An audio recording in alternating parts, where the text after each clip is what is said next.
Pakistan super লিগে পরপর দুটো ম্যাচে দুর্দান্ত পারফর্ম করে গোটা ক্রিকেট বিশ্বের নজর টেনেছেন বাংলাদেশের লেগ স্পিনার রিশাদ হোসেন। কোয়েটা গ্ল্যাডিয়েটর্সের বিপক্ষে 31 রান দিয়ে 3 উইকেট নিয়ে লাহোর কালান্দার্সকে ম্যাচ জেতাতে ভূমিকা রেখেছেন এবং তার পরের ম্যাচে আরো দুর্দান্ত পারফর্ম করেছেন করাচি কিংসের বিপক্ষে।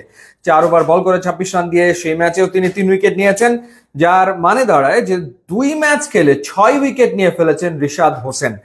পাকিস্তান সুপার লিগে বাংলাদেশি বোলারদের ভেতরে বেস্ট পারফর্মার হতে রিশাদের আর প্রয়োজন 3টা মাত্র উইকেট। সাকিব আল হাসান পাকিস্তান সুপার লিগে খেলেছেন 14 ম্যাচ খেলে সাকিব আল হাসান পাকিস্তান সুপার লিগে উইকেট নিয়েছিলেন 8টা। 2016 পিএসএল এ তিনি 3 উইকেট পান এবং 2017 সালের পিএসএল এ তিনি উইকেট পেয়েছিলেন 5টা। 14 ম্যাচে সাকিব আল হাসানের উইকেটের সংখ্যা হচ্ছে 8। মাহমুদুল্লাহ রিয়াদ, তারও উইকেটের সংখ্যা 8 পাকিস্তান সুপার লিগে, এবং তিনি এই 8 উইকেট নিতে সাকিব আল হাসানের চেয়ে কম ম্যাচ খেলেছেন। 9 ম্যাচে তিনি 8 উইকেট পেয়েছিলেন, এর ভেতরে 7 উইকেট তিনি পেয়েছিলেন একটা সিজনে, অর্থাৎ 2017 সালে তিনি 7 উইকেট পান এবং 2018 সালে তিনি একটা উইকেট পেয়েছিলেন। সাকিবের উইকেট পিএসএল এ 8টা এবং মাহমুদুল্লাহ রিয়াদেরও পাকিস্তান সুপার লিগে উইকেটের সংখ্যা হচ্ছে 8। বাংলাদেশের কাটার মাস্টার মুস্তাফিজুর রহমানও কিন্তু পাকিস্তান সুপার লিগে খেলেছেন এবং মুস্তাফিজুর রহমান পিএসএল এ ম্যাচ খেলেছেন 5টা এবং সেই 5 ম্যাচে তার উইকেটের সংখ্যা হচ্ছে 4।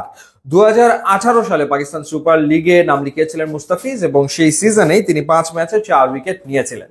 সো এই যে বাংলাদেশি পারফর্মার যারা ছিলেন সাকিব আল হাসান, মাহমুদুল্লাহ রিয়াদ এবং মুস্তাফিজুর রহমান, তিনজনকেই ছাড়িয়ে যাওয়ার সুযোগ রিশাদ হোসেনের সামনে এবং আমরা আশা করতেই পারি সেটা তিনি ছাড়িয়ে যাবেন। কথা হলো যে এই রেকর্ড করতে তার জাস্ট 3টা ম্যাচ লাগবে কিনা, অর্থাৎ নেক্সট যে ম্যাচটা খেলবে লাহোর কালান্দার্স, সেই ম্যাচে যদি তিনি 3টা উইকেট পান তাহলে 3 ম্যাচে তিনি সাকিব, রিয়াদ, মুস্তাফিজের রেকর্ড ভেঙে ফেলবেন।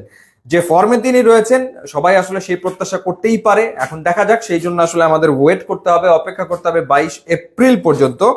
22 এপ্রিলে নেক্সট ম্যাচে মাঠে নামবে লাহোর কালান্দার্স এবং 22 তারিখে লাহোর কালান্দার্স মুখোমুখি হবে মুলতান সুলতানসের বিপক্ষে।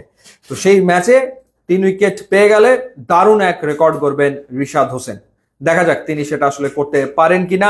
এরই ভেতরে এমন আলোচনাও চলছে যে রিশাদ হোসেন রাশিদ খানের মতো পারফর্ম করছেন, লিটারালি তো তাই, মানে কিন্তু এখনই এই কম্পেয়ার করাটা সমীচীন হবে না। তারপরেও আসলে সেই তুলনাও অনেকে করতে শুরু করেছেন, বাট রিশাদ বোলিংটা করছেন দুর্দান্ত, কোনো সন্দেহের ব্যাপারে নাই।